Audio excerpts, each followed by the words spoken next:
We are here to present for you guys Leadership Live. I've got Jared Greer here with me, another leadership expert, and we can talk a little bit about where the idea of all of this came from. Are you still there, Jared? Yeah, I'm here. Okay. I'm pumped. Thanks everybody for joining. We're excited.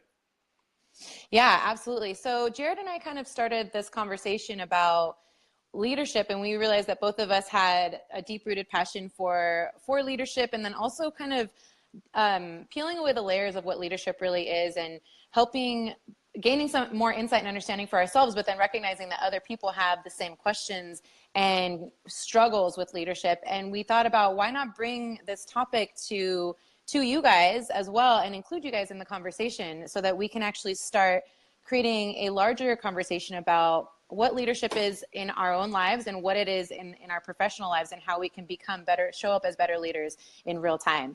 So a little background on myself, as those of you who've been following me recently, I have been in management for the last few years in fitness primarily. And I stepped into my management role really feeling like I knew what leadership was and recognizing that there was still so much to learn about leadership. And in that, I had to seek out resources and teach myself about how to, again, show up as a better leader and how to become a better leader and what the tools were that I needed to do these things. And so as my journey has progressed, I've, again, found this passion for leadership, and now I consider myself to be a leadership coach. So Jared as well is in the same field. Yeah, so my back, I mean, I think what I loved about what you said, Natalia, is that you kind of had to learn the ropes on your own. And that is sadly kind of the story of so many leaders. I'm just fixing my camera here. So, too often you really have to find your own path. That happens all the time. So, and my journey was very similar. I worked in an industry for about a decade, got into from frontline management all the way up into senior management. Got out of the industry because I just felt like my industry just had the worst leadership. Yeah. They were making the worst decisions. And I wanted to get as far away from that industry as I could. So I went and I started working at a consulting firm, and I started working with leaders literally from some of the biggest companies all over the world. That's great. And what I learned was that my industry didn't have a monopoly on poor leadership. It was all across the board, and so many leaders were struggling and challenged to just be a good leader, a better leader. Right. And oftentimes it kind of boiled down to some different things. So long story short, I worked there for a while, and then I moved to North Carolina and I started my own business where I do, like you, executive coaching, leadership development workshops with frontline managers, and then, one-on-one coaching as well. Absolutely. I think that what's the beautiful thing about leadership is that it's something that's ongoing. I don't believe that there's really a point in which you can say, okay, I've reached my limit of growth as a leader. I think that it's just a constant application of the tools that we know, but then also learning how to show up as a leader in situations that are foreign to us, because I think a lot of those times, we show up in foreign circumstances and then all of our leadership knowledge ends up going out the door, right? Yeah, exactly. And I think that that's where there's just constant room for growth and evolution. And that's kind of, there's never going to be, one answer to leadership. And that's another reason why I think it's so difficult for people to sort of pinpoint exactly what leadership is or what it looks like, because it really changes colors, depending on the situation and the industry that you're in and all of that. So I'm really excited to discover and discuss what all of this is in greater depth. Yeah, for sure. Awesome. All right, guys. So we're going to just shoot into the common misconceptions that people have about leadership. And this is my favorite part of this is going to be, I think, is just going into all the different ideas that people think leadership really is when it's really not. So Jared, I would love, we kind of discussed this the other day, and I really enjoyed the ones that you brought up. So I'll let you take the way with this and just dive right in. Yeah. And before I even just get into that, I just want to point out, I mean, we are struggling with effective leaders in the world. Like employee engagement is at about 30%. So 70% of the employees out there are not engaged, and about 16% of those are actually actively disengaged, meaning they're actually causing harm to your company. So Right. this leadership is just incredibly important for us to get a handle Right. on. So a couple of the Absolutely. misconceptions that stand out for me are, the very first is, the first common misconception is that leadership is, you're at the top of the pyramid. Once you get that corner office or you get the title, now you're at the very top, which means you That's have to right. work less, you have to, you make more money, things are just easier. And when I was promoted into my first director position, I literally got an email that said, "Hey, you have punched your ticket to retirement." Because they felt Wow. like I had just gotten to this point where I didn't have to put forth effort You anymore. made it, Yeah, right? I made it. And it was, that was right before we started doing massive layoffs across the industry. And so it happened. So just a common misconception is that once you're a leader, you're at the top of the pyramid. Everybody else around you is, there to serve you. And, that's just, it's not the case. And I saw that time and time again. The I second love is, that. I think, sorry, well, if I can no, chime in you're on good. that, Yeah, yeah. I think that it's so fascinating because I feel like the common idea that people have is when you kind of climb up into a position of leadership or of authority, however you're climbing up the ladder, that Yeah. I feel people give themselves permission to stop showing up in the same way that they were showing up before. And I feel, and this is what maybe one of my biggest pet peeves is when you start seeing people in leadership positions showing up late to work and they stop taking their role seriously and the capacity in which they start showing up seriously. Yeah. Yep. And I think that that's huge. When you say that about, it's like, okay, here's your ticket to retirement. And I just imagine, the manager at his desk with his feet up, drinking his coffee, who showed up an hour late to work and thinks that that's acceptable. Yeah. So Yeah. I just feel like that's a prevalent attitude in leadership. Yeah. And I mean, when you talk about them coming in late, I mean, I saw that all over the place in my Yeah. career where it was Yeah. like, once you got in the position, well, now I can take advantage of the position. Right. And obviously that's not the case. You're in a leadership Right. role. You really should be doing more than other people are doing. You Right. should be, Exactly. you have to be more kind of in the weeds a little bit. So yeah, for sure. The second kind of misconception that I have is that, and it kind of goes in line with what we've already been talking about, is that a title makes you a leader. That just because you get that title, now all of a sudden people have to respect you more. People have to listen to you. They have to do what you say. And it just, on the flip side, you don't have to have a title to be a leader. You can be somebody of influence and you can lead. And, oftentimes I would hear from employees who would talk about, well, my manager doesn't do this or my manager doesn't do that. And, one day I'm going to be a much better leader. And I would always say, well, what are you learning about them now? Like, how are you using this opportunity to see kind of the inner workings of, man, what happens when a leader acts the way that your bad manager is acting? Right. You have the unique insight to be able to go out of your team meetings and then listen to the break room banter and hear what they say about that leader. And so if more people would do that and say, what would I do differently to be a better leader when I do get in that position, then we would probably have more effective leaders going in. Absolutely. And this actually ties into one of my misconceptions, one of the misconceptions that I have as well, is that there's this idea that there's only one leader. That there, within a team or within a company, or again, even within the certain functions that we're performing, that there's only one specific leader that people defer to as the person. And we stop thinking about ourselves or looking at ourselves and asking ourselves how we're showing up as leaders, regardless of our title or our position. And I think the other thing that really gets to me too is that leadership is always somebody else's responsibility. And I think with the example that you gave right now about how, going out after a meeting and hearing the banter in the break room and thinking, yes, you can use that experience to inform how you want to show up as a leader in the future.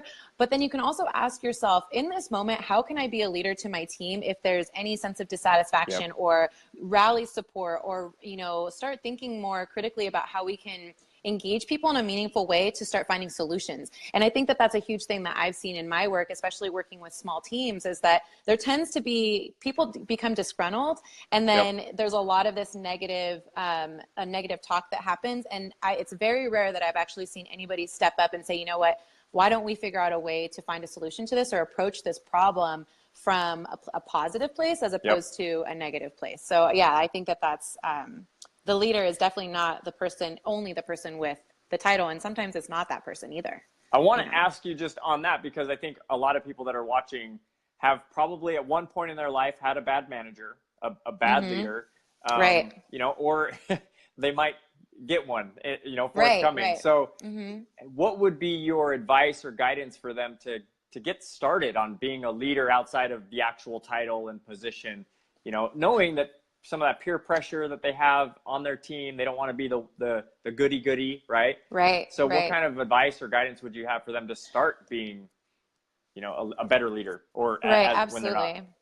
So I actually, the first time that I was introduced to my management position was when I was working as an instructor for a studio. We had just opened, and the manager that we had at the time was a new manager herself and also inexperienced. And as it turns out, you know, she didn't really, so however it was that she wasn't properly vetted for the position, unfortunately.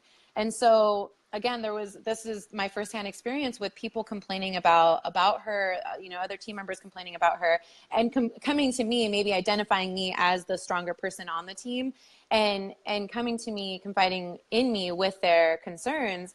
And what again, in that position, I had to be bold enough to say, I'm willing to seek out solutions for this problem to help us as a team, but I also need you to be willing to address this problem head on and not just talk about it. You know, if we're gonna find a solution as a team to this our leadership issue, we can't just continue to complain and not seek out a solution. And so I think what happens is that, particularly within smaller teams, again, people like to defer the leadership to somebody else, and then it just becomes a version of gossiping. And nobody's taking responsibility for taking action. And so at this particular juncture, the irony in all of this was that I did gather the team together, and I said, okay, you know, I agree with I validate your concerns. I think that they're incredibly relevant to where we are as a team and that they need to be addressed. Are you willing to confront these issues with me as we bring it up to the manager, and then as we bring it up to the owner?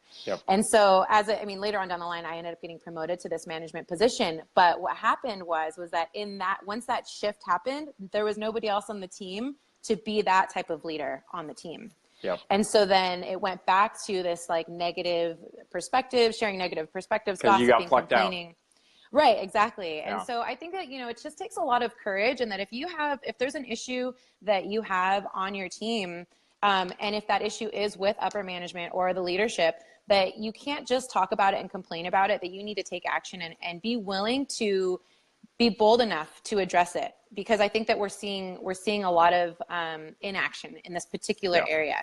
You know, and what it does is it's bad for morale. And this is where company culture, you know, we've heard a lot, we've been learning, or at least there's been a lot of talk where culture is really something that's cultivated by the leadership. And again, we see that leadership as being in management or, you know, the executives within a company, but we don't recognize how, when we show up, how we're contributing to the culture or taking away from it.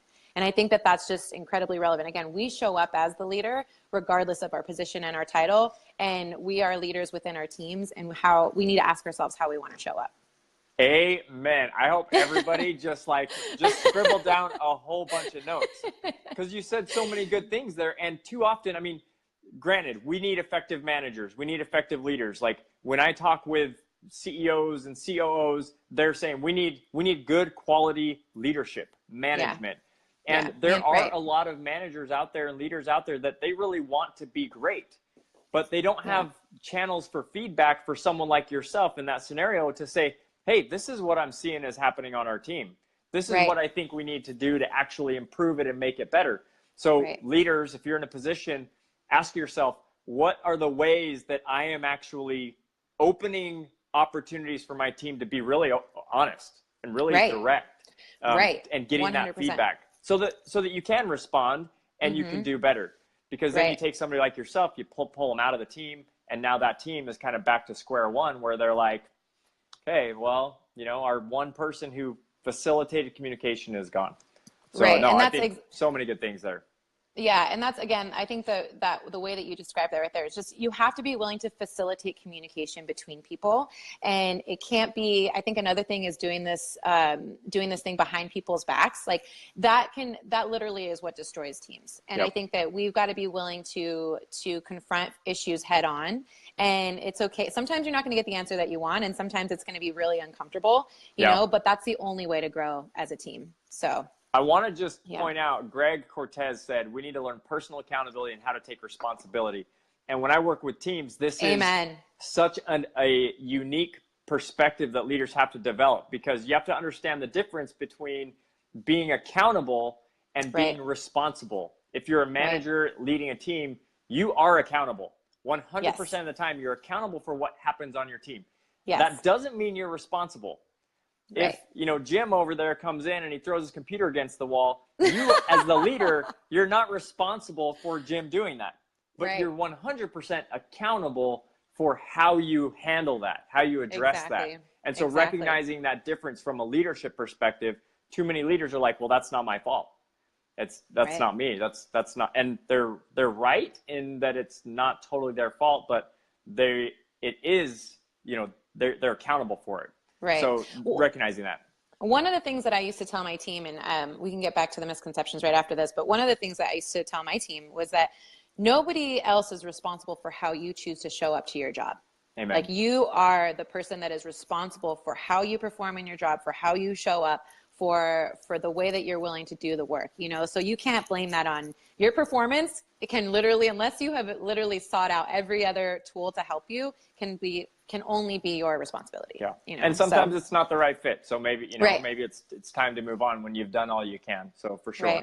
Absolutely. The last misconception that I had was that the performance of your team alone determines the quality of your management, the quality of your leadership. And, you know, too often, I think in my initial occupation, I was able to see a lot of managers all measured by the same standard. And so I was able to see what good managers did and what poor managers did. And sometimes a compensation structure, or, you know, the quality of a product sometimes can be misleading, because it can almost make it easy to perform.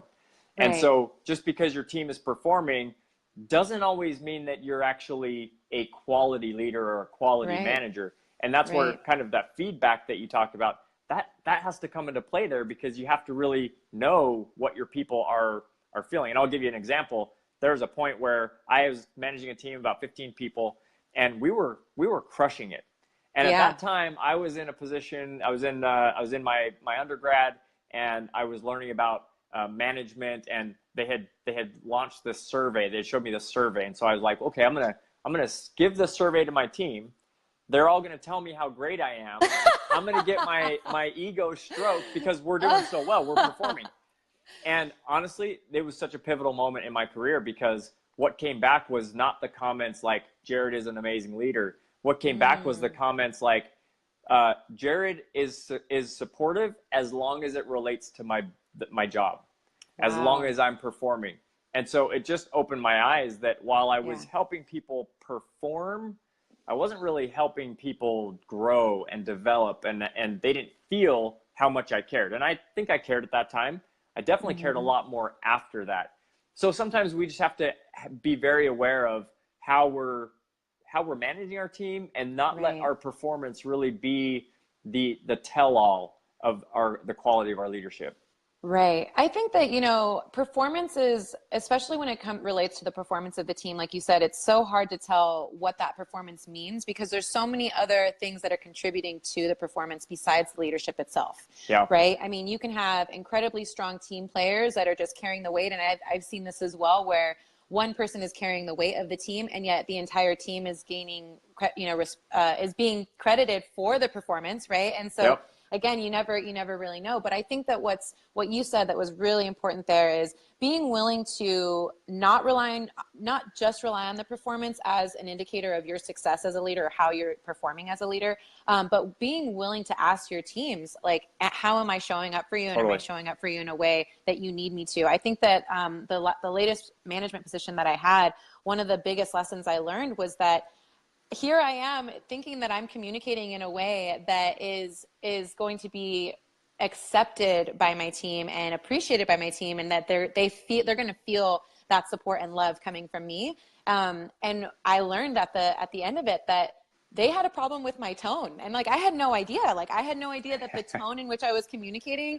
was a tone that it didn't resonate with them, you know. Yeah. And maybe and I think that's another thing too, is we tend to adopt sort of these perceptions of what it means to communicate like a leader. And this is hopefully maybe one of the topics that we can discuss later on down the road, is what leadership sounds like.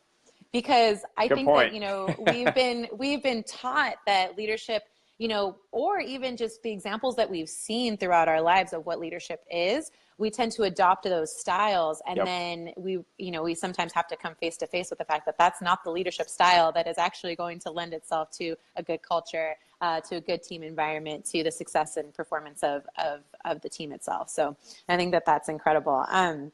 So that actually goes to my second misconception, which is that I think people assume that the leader is always right, or that the leader has been chosen or I guess, you know, has evolved into this position because they're perfect at their jobs, or that they excel in this particular area, that they don't make mistakes, or that they know everything. And I think that if anything, what I've seen is that leadership is really, again, a process of evolution and growth. And those who tend to excel in leadership are those that are most willing to learn from their mistakes, you know, and are willing to make those mistakes. And if anything, take bold ownership of those mistakes, and then again, course correct. And so I think that we need to really open up our understanding of leadership as not being about being perfect or being right or being the only person who can do the job in that capacity, but being the person who's willing to take the risks for the position and for the team, right? Well, so I just want to add on to that, because a common mentor of both of ours says, you know, vulnerability, Brendan Burchard says, vulnerability creates the deepest relationships. Right. And too many managers, you're exactly right, they get in that position and they don't want to be vulnerable, and they feel like they have to always be right. So they act that way. But all that does is create this like friction between them and the employees, because now the boss can never be wrong. Right. So then that makes the team is usually wrong. So then the team is more likely to pick out things that are actually wrong with the boss. And it just creates this vicious cycle of going back and forth versus, you know, hey, sometimes I make mistakes. I'm totally going to give you leeway when you make mistakes. I hope you do the same for me, because we're all just learning and growing together. That is such a good point. So, I mean, because the perspective that I was taking was from how the team looks at the leader or what they think of leadership. But when you're the leader, I think that there's also, again, sort of this adopting this idea that we do have to be perfect, or we have to create the perception that we are. And then again, we act out in a way that makes other people think that we're above them, and you know, or that the leader is above them. And I think that, you know, it's actually, that's more of like this false mask that people put on, because they're so afraid to be honest about what they don't know, what they still need to learn, the mistakes that they're making. And again, this was reflected in the last position that I was working in, where the team assumed that I had always excelled in the position the way that I had. And that was another thing too, is that I think we're not talking about our struggles as much as we need to be talking about them. Totally, you know, 100%. or what the journey is like to evolve into a position of leadership,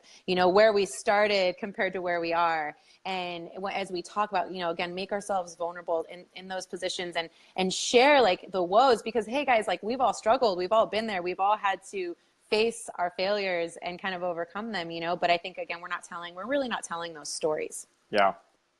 So no, totally right. Vulnerability. Gotta do more of it. Open up to your team. And if you're a leader and you don't have anybody on your team who's coming to you and saying, hey, you know what? When you said this, the team kind of felt this way. Or, hey, you know, this happened last week and we're kind of, you know, on edge about it.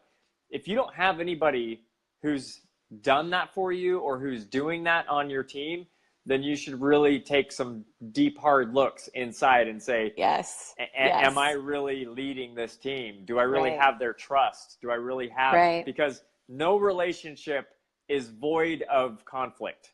And Right. so if you think your relationship with your employees is void of conflict, then somebody's not talking. And Right. so we got to open that up. I think another thing too is, you know, as leaders, we have to be willing to ask those questions. We can't be afraid to ask our team what they think, you know, and maybe, No. I don't know if that's happening enough, you know, really giving the opportunity for the team to share. One of the things that I say is that I can't fix what I don't know.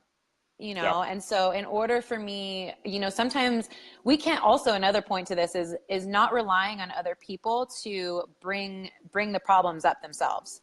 If we Yep. get a sense that something is off, and you can feel it in your body, you know, the sense of resistance, like when someone's resisting you in the workplace, if you feel that, you have to, again, be bold enough to address that issue. And of course, hopefully coming from a place of compassion and a true desire to make things work and collaborate. And from that place, hopefully open up the discussion Yeah. to say, hey, look, I'm getting this feeling that we're not really on the same page here, and I really want us to be on the same Yep. page. So if there is something that, you know, is going on, or if there's more support that you need from me, or a way that I can show up for you better, please let me know.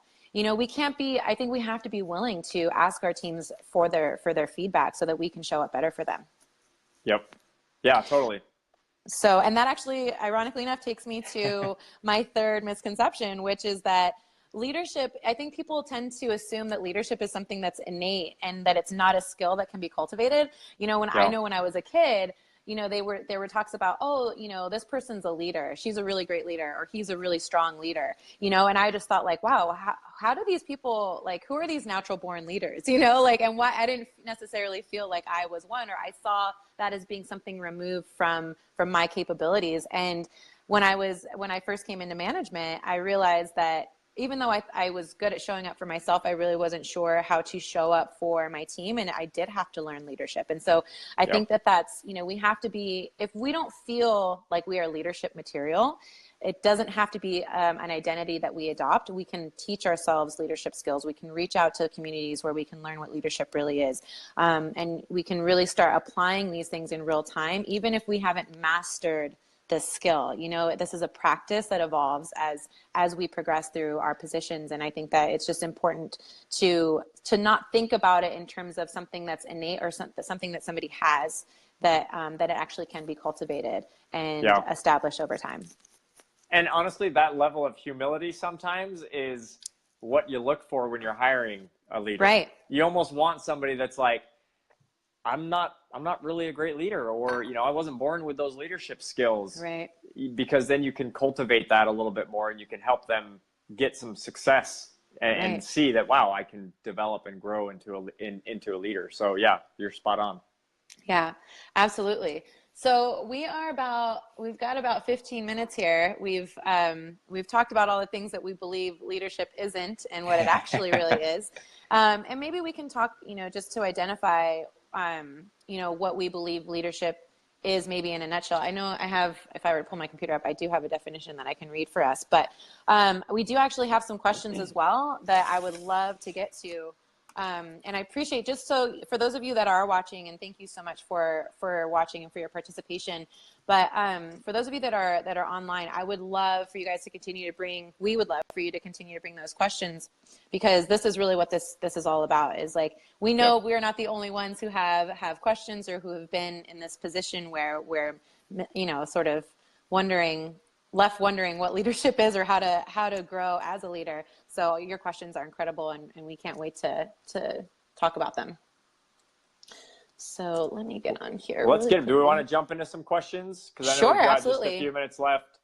Yeah. One of the first questions is this being recorded? Yes. Yes, it is. That may or may not have been from my dad.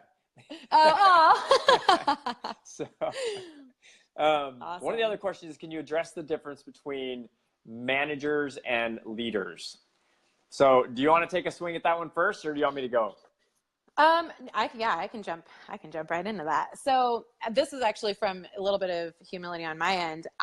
When I first came into a management position, I really didn't know the difference. And I didn't fully understand what it meant to be a leader. And then of course, what it meant to show up as a leader for my team. And I think Yeah. that this is something we're going to talk about next week, of just like what it is to be a first time leader, and I think for myself, I honestly thought that being a manager was just the operational or mechanical components of running the business, and that everybody, I think I was raised in a time where it was very hierarchical. You didn't question your superiors, you did as you were told, kind of kept your head down, worked hard, Yep. but that was the example of what leadership was to me. And so just people who were held very high expectations, pushed you to meet those expectations, and didn't really leave a lot of room in the middle for error. And so my standards were very high, and my expectations in the beginning were very high.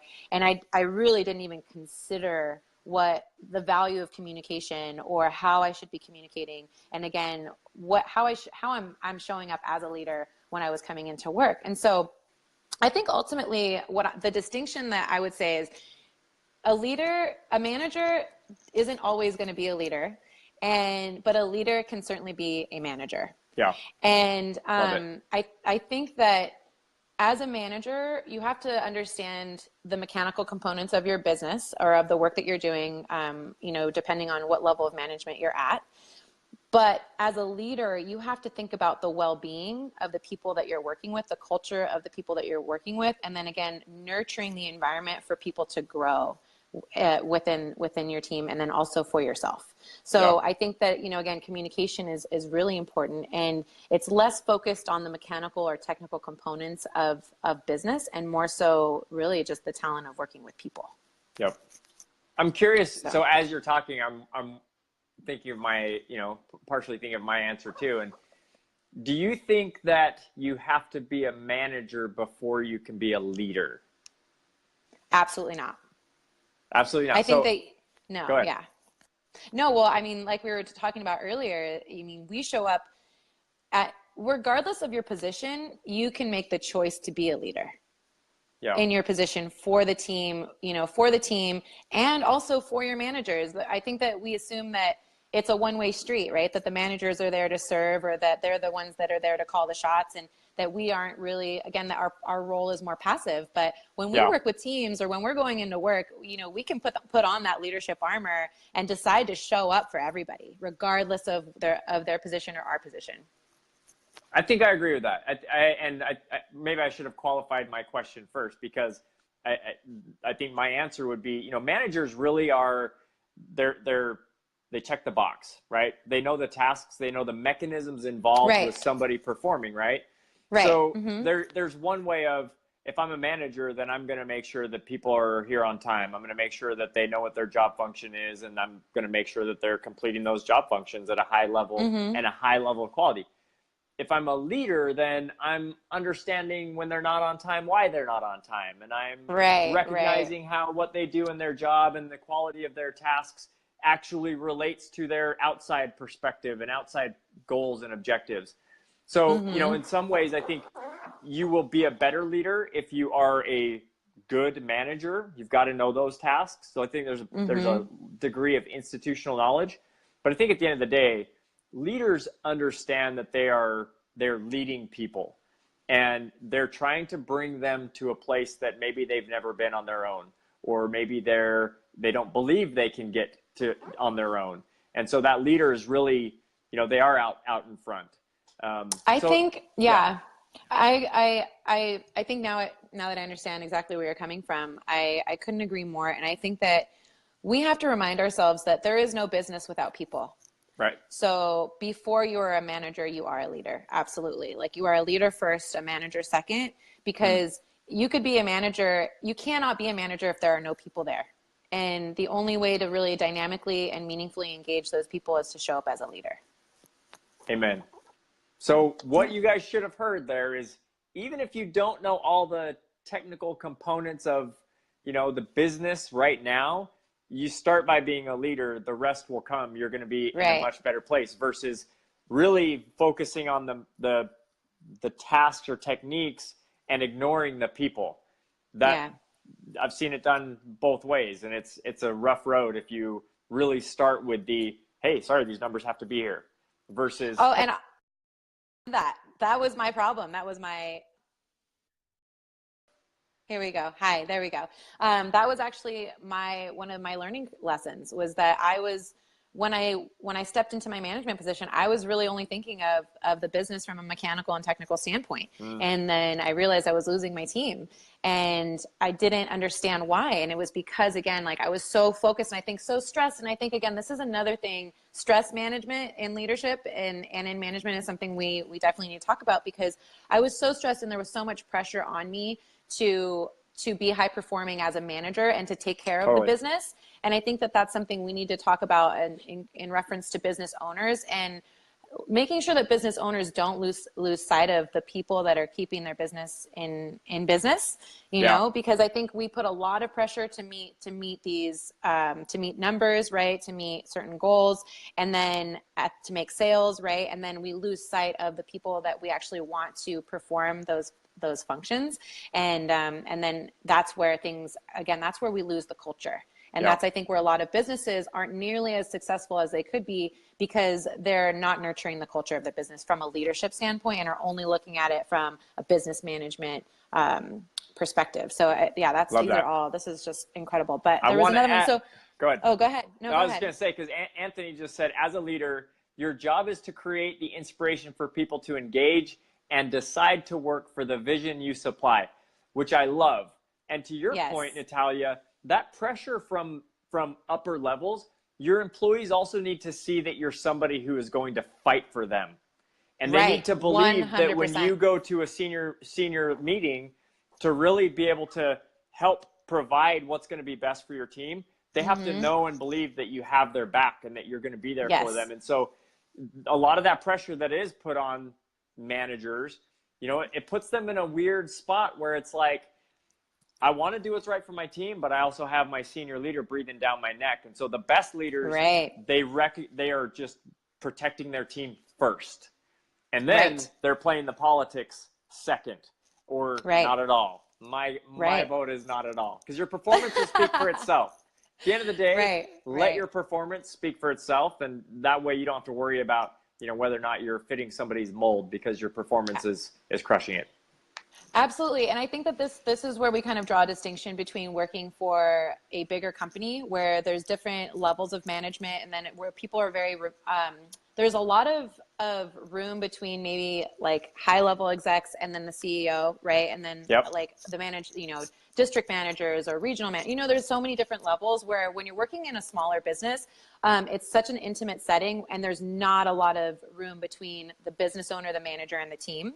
And so really you see the managers really being kind of ping-ponged between the business owners and the team, right? And having to represent both to facilitate the needs of both to each other, right? And they're very much the middlemen. So I think that again, that would be a really great area for us to explore. But I do want to shout out our friend Petra, our fellow CHPC Petra. She's watching from Sweden, which is just incredible. Hey, if I got that. Yeah. So thank you so much for your support, Petra, and for tuning in all the way from Sweden. We did have another question, I believe. Let's check it out. I think it was, let's see, leaders hiring and building leaders. Oh yes. Okay. That wasn't a question. No, I think that was the only question that we saw. But I think that, there's so much, again, just to be discussed, and the layers that we can continue to peel away with all of this. And this is all exciting stuff. I love it. I could talk about this all day. Yeah, no kidding. Well, we'll save some for other sessions, right? But absolutely, we want everybody, we're going to do this every week. So, come with your questions. Put them in the chat, and we'll do our best to answer them. We've got a lot of experience in lots of different types of industries. Both of us coach senior leaders in different types of companies. So we've definitely got a lot we can offer here for sure. Right, absolutely. And then eventually we would love to bring one of you guys on live with us, so that we can go even deeper into this conversation, and maybe answer your questions in depth, and really even probably coach you through some of the struggles that you're facing as a leader in the workplace. So next week, what do we got on the line for next week? So next week, we're going to talk about kind of the foundation of management. So if you're a first-time manager, if you're maybe a manager who just needs a new, fresh approach, you're not really getting the traction or performance that you've wanted to, or you think you need to be, we're going to really dive into what are the fundamentals of management. First-time leaders, frontline managers, and just give you some tips and tools of where should you start in the foundation to build yourself up. This is going to be great. I wish that this existed when I was becoming a manager for the first time. So absolutely. I think that this is great because a lot of times we find ourselves promoted into positions of leadership, and we're expected to know how to be leaders and still perform in the same capacity that we were performing before. And again, I think that there's a lot of, with that pressure, not only do we not have the leadership skills, but we start to feel the pressure of the demands of our position. And so then it tends to bring out a different side of us that we may have never seen. And so I think learning how to cope with that, and then having primed ourselves in advance going into these positions with the tools, knowing what to expect, is going to be essential for anybody's success moving into a position like this. So please tune in. If that is you, definitely. Please tune in and bring your questions. Yeah. And recognize that leadership is an evolution. It's just going to take time, so wherever you are, you can always go a little bit higher. You can go a little bit more, but this is going to be a good resource for you to improve in all those areas. Absolutely. All right, guys. Thank you so much for tuning in, and we will see you next Friday. Okay. Leadership Live next Friday. See you, everyone. Leadership Live. Bye, Jared. Thank you. See ya.